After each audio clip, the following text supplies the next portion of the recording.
இப்போ நான் இருக்கிற இடம் வந்து பார்த்தோன்னா வந்து சட்டநாதேஸ்வரர். இது வந்து எங்கே இருக்குது, சீர்காழியில் இருக்குது.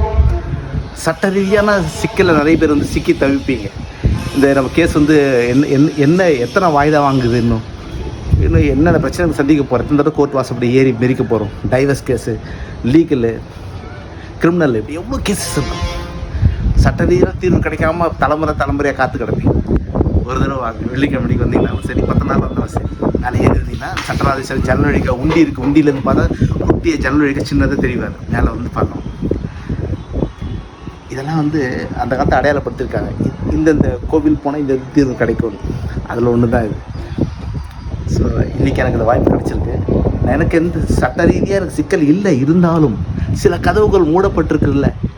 எலக்ட்ரிக் வெஹிக்கிளுக்காகவும் சோலாருக்காகவும் குரல் கொடுத்தாலும் இன்டர்நேஷ்னலில் சில கதவுகள் சட்ட ரீதியான கதவுகள் மூடப்பட்டிருக்குல்ல, அது தனக்கு சொல்லி கேட்டிருக்கு.